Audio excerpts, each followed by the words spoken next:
निश्चित रूप से वो सहमति बनानी है, आवाज़ बनानी है, लेकिन उस आवाज़ के साथ साथ उसकी परिभाषा और उसकी बाउंड्रीज, उसका स्कोप समझना भी आवश्यक है।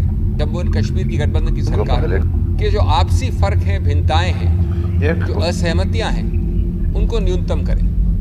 ये आज एक सबसे खुला जाना हुआ सीक्रेट है कि उस सरकार में बहुत सारा अलगाव है, आपसी मतभेद है, कभी कभी मनभेद भी है।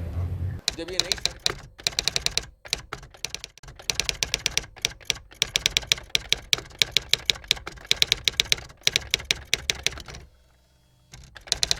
जी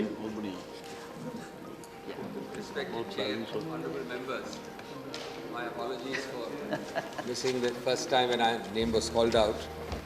On a lighter vein, I assumed that Dr. Karan Singh would take longer.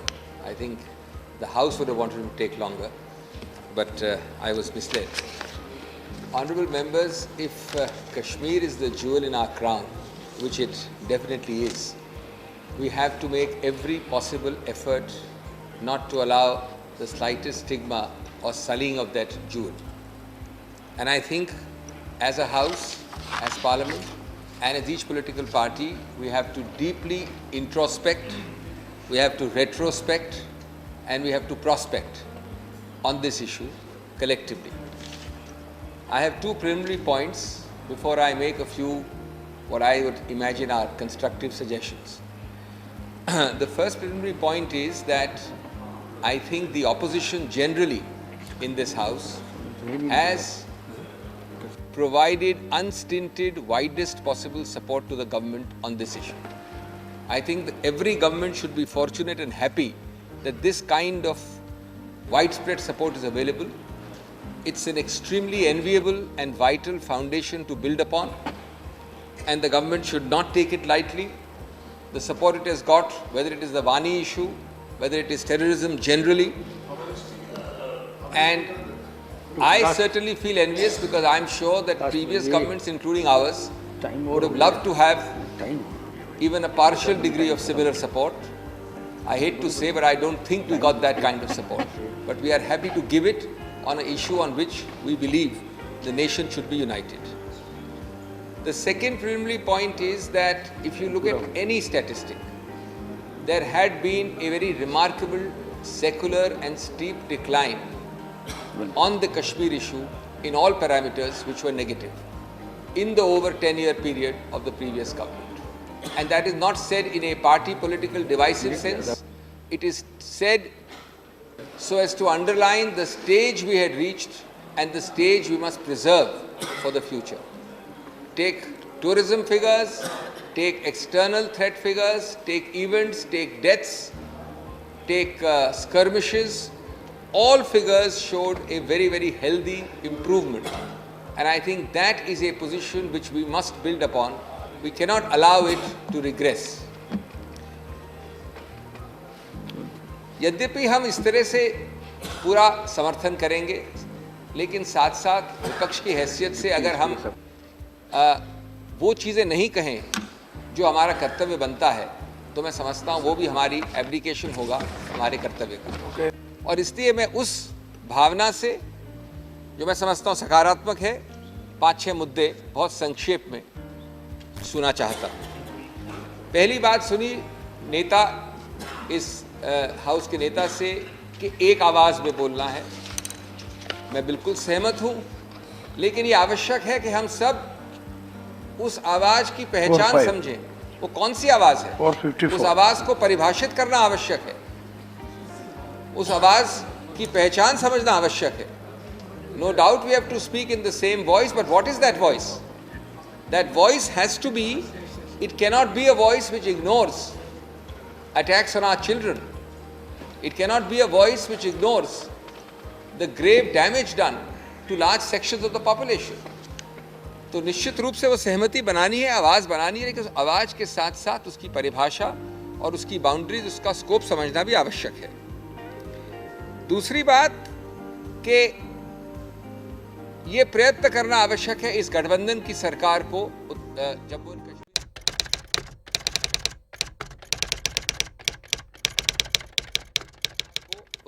Jammu and Kashmir की गठबंधन की सरकार कि जो आपसी फ़र्क हैं, भिन्नताएं हैं, जो असहमतियां हैं, उनको न्यूनतम करें। ये आज एक सबसे खुला जाना हुआ सीक्रेट है कि उस सरकार में बहुत सारा अलगाव है, आपसी मतभेद है, कभी कभी मनभेद भी है।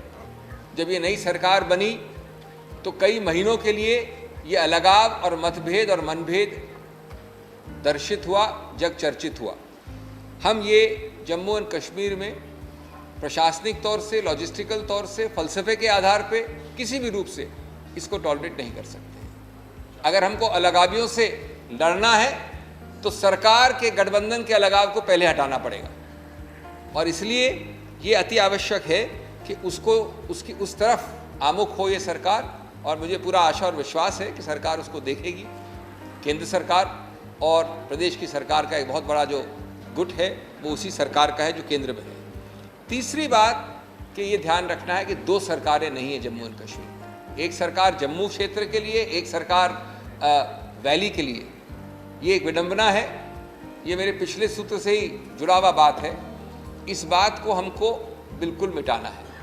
हमारे अलग अलग वर्चस्व के क्षेत्र हो सकते हैं, लेकिन जम्मू एंड कश्मीर में वर्चस्व के क्षेत्र ऐसे नहीं हो सकते कि कभी कभी लगता है कि दो दो सरकारें भिन्न क्षेत्रों में काम कर रही हैं। इसलिए ये भी अति आवश्यक है इस ऐसी हालत से बचने के लिए। The fourth aspect, honourable members, is clearly the Pakistan factor. We are united as one, and we have heard those sentiments right through this house today and earlier, that Pakistan's troubleshooting and troublemaking status is exposed to the whole world. But that makes no difference. We have to also ensure that our policy towards Pakistan does not display any zigzag.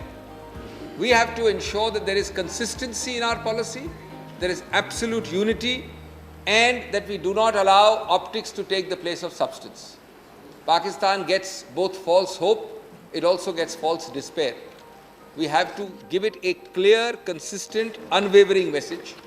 And unfortunately, and I say it with great humility and in a constructive spirit, the Government of India's policy can never, especially Pakistan, be allowed to be episodic or event-based. It can never be knee-jerk. And there, I think, is a lot of work to be done to make that consistency. We have talked earlier, there is no contradiction in a soft and harsh approach in Jammu and Kashmir. There is no contradiction in a carrot and stick, although I don't like those two words. You can't have a one-size-fits-all approach. The terrorists and separatists have to be sent an unequivocal message. But that policy cannot even remotely be thought of for everybody else. There are very interesting articles recently. It is not that other parts of the world have not seen separatism of a worse kind. We had an interesting article recently on the Basque region in Spain. We had a very interesting article on Northern Ireland and England. Those were militarily, administratively, on the ground, worse situations. But if we hardly hear of them today, it is by assiduous efforts. We have to accept that those efforts work, and we have to examine and introspect whether we have applied enough of those efforts. Those efforts include real ground autonomy, real inclusion, real empathy and sympathy, real empowerment, not lip service. And I think we have to do it with a sense of purpose. There are always lessons to be learned around the globe, and there is no lesson which is foreign, which can't be adopted for Jammu and Kashmir. I'll end very shortly, Honorable Chair. Just two more points. This government has to contend with the ISIS, which is largely a phenomenon which has been born around the time when the new government took place. That should be a reason to exercise more restraint. When there is extreme provocation, when there are new forms and sources of provocation, the restraint also has to be proportionately more. I hope and trust that this government has factored that into all India policy and Kashmir policy. And equally, the point made by the leader of the opposition, graphically, but I will just add a sentence. India is not to be allowed to be a platform for the flotsam and jetsam rejected by other countries to propound their extreme theories because we have a free media. I was happy to hear the Honourable Home Minister saying that he's looking very carefully, and the INB Minister, who's not here, saying he's looking very carefully at aspects of the media. We are the first to stand up for press freedom. I personally cherish and value it above all. But Yes. that cannot be a platform for those who are the Okay, Watson yes. and Jetsam to do this. And lastly, this acronym, Honourable Chair, this acronym SOP, Standard Operating Procedure. I don't think it has been seen as anything more than an acronym. It has a lot of meaning. I saw the other day a very interesting film called Eye in the Sky, and I would commend some of the members of this house to see it. It's about drones. And drones have done much more havoc in Afghanistan and Northwest Frontier and elsewhere. It tells you how very senior people in the British administration have agonized on the standard operating procedure before applying drones in Kenya.